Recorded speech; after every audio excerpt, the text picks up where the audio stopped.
I just can't find the snitch right now. I mean, I'm on my second or third character now. Let's see. Is he? Hey, I found the snitch. All right, here we go. Dude, that took a while. All right, but you know what? You can never keep Stoop Kid away from his stoop. You know what I mean? All right, let's go. What's going on, YouTube? Kamikazevondoom here with another Division 2 video, and I'm just checking in on you. What's going on? How are ya?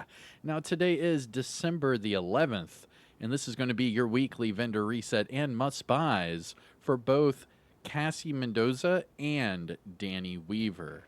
So sit back, relax, grab that popcorn. Don't forget to hit that like, subscribe if you haven't already, and let me know what you think in the comment section below. But before we get to those vendors, we have to find the snitch.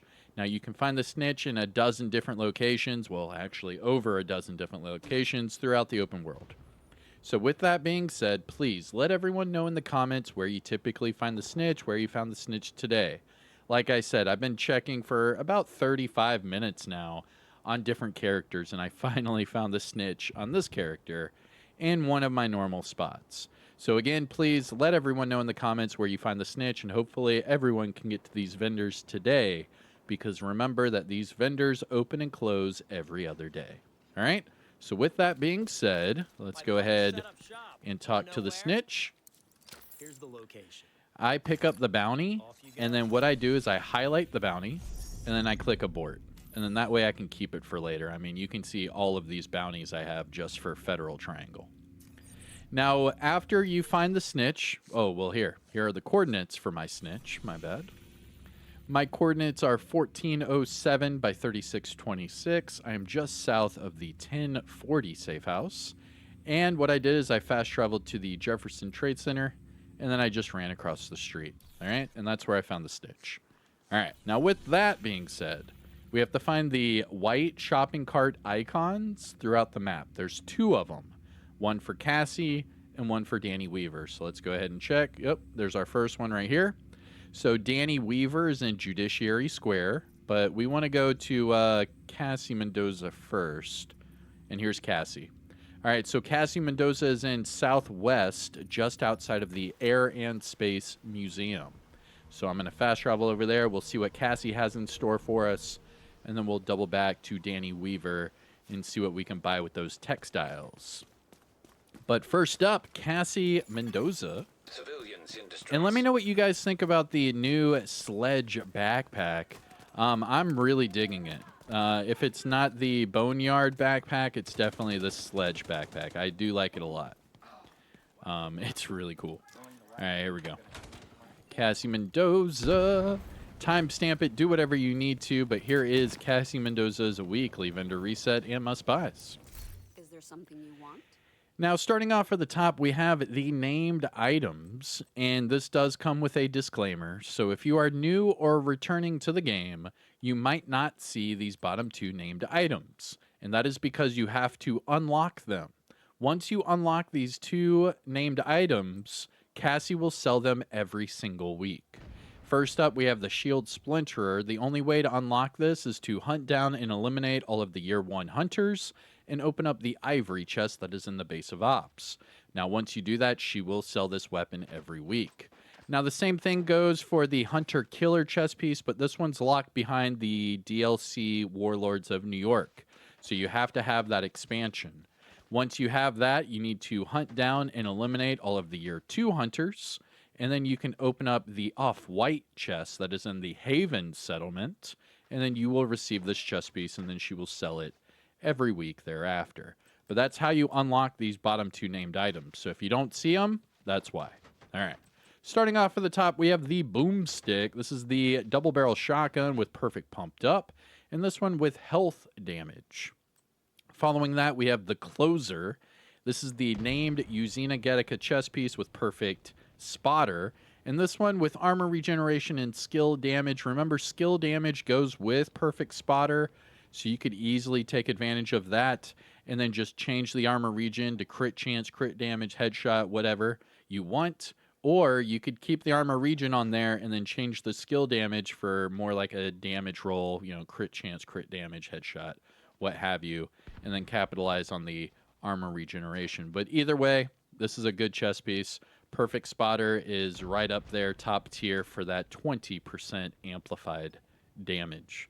Moving on, we have the Shield Splinterer. This is the named F2000 with Perfect Optimist, and this one with really high assault rifle damage, decent health damage, and then magazine size. I would just change the magazine size off for, say, damage to targets out of cover or damage to armor, and then you're good to go. And then finally, for the named items, we have the Hunter Killer chess piece. This is the named Golem Gear chest with Perfect Intimidate, and this one with really high armor, skill damage, and then explosive resistance. I'm not a big fan of either one of those bottom attributes, so I would probably just pass on the Hunter Killer this week. Dude, something's happening above me. They're going ham up there. Like, my screen's shaking and everything. There was a firefight!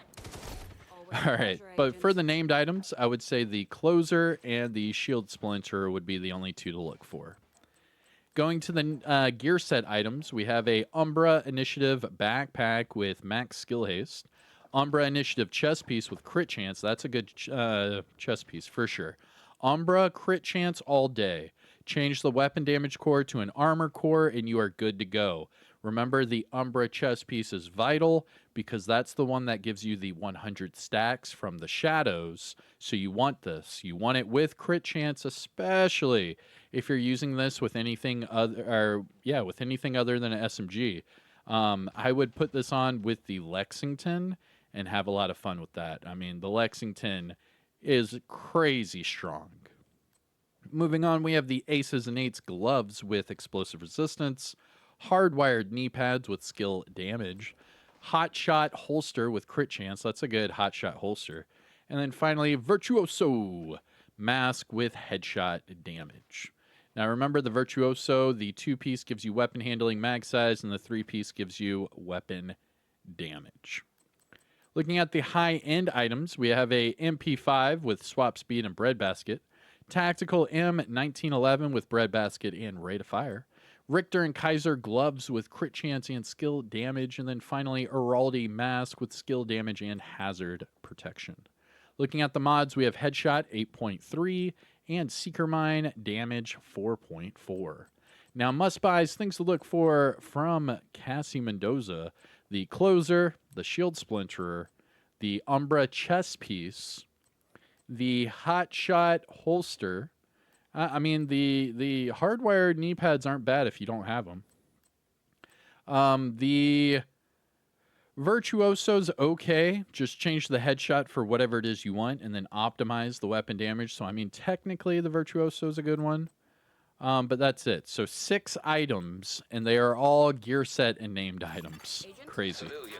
All right, so that is it for Cassie Mendoza. Now let's jump over to Danny Weaver. Now, Danny Weaver is in Judiciary Square, so the quickest way to go to him is going to be the DZ East Charlie checkpoint. Now, this might give you a loading screen that's just putting you in an active Dark Zone lobby. Not a big deal because we are just exiting the lobby. And then you have to run about 2 blocks up and 1 block over to the American Food Store. And Danny Weaver is going to be above the American Food Store.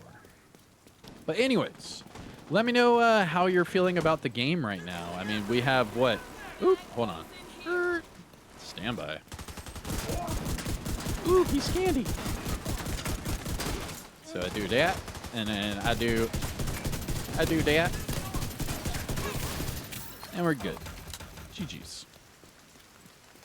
All right, what was I saying? Oh, yeah. How do you feel about the game right now? I mean, we have the scouts going on, which are weekly. Right now, we have the holiday event going on, which is every single day. We have new bundles, it seems, every week now. And we're gearing up for the DLC.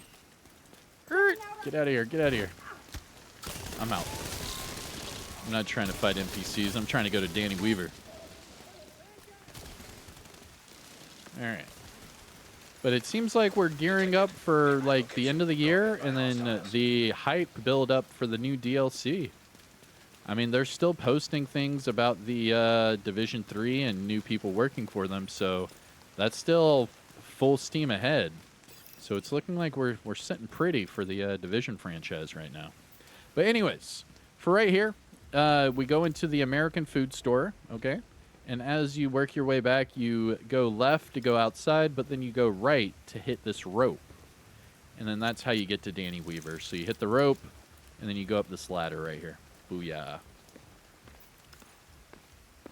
Now, if you have never been up here before, there is a collectible on top of this wooden crate. You can jump through the window. There is a side mission to your left over here, this guy standing right here. And then you will have either Danny Weaver or Cassie Mendoza in the bathroom. This week, it's Danny Weaver. Here we go. Timestamp it, do whatever you need to. Hostiles guarding location nearby. All right, yo. He has 5, 9, 10, 11. He has 12 caches today. 12. Danny Weaver has 12 caches. Come pick these up. Make sure when you buy the caches that it's actually taking the textiles away from your inventory, because if not, that means the caches are not going to show up. So make sure that it's actually taking away from your textiles. All right, here we go. Yeah, so 1 exotic. We have 5 field proficiency caches, which are at least 2 items each. So we're looking at over a dozen items today, plus a whole bunch of crafting materials. Wow, dude. Danny Weaver is popping today. Okay. I mean, I wish there were more exotics, but, you know, hey, beggars can't be choosers. All right, so 12 caches. Wow. All right. Let me know in the comments what you get from Danny Weaver. Here is what I get. Acosta's go bag. Man, when it rains, it pours. Am I right? All right, let's see if I get anything good out of these other caches, though. The Thorn. Nice. The White Death. Nice. Born Great. I mean, it's okay. I'm getting a lot of fodder. I'm sure some of you are going to get some really good items.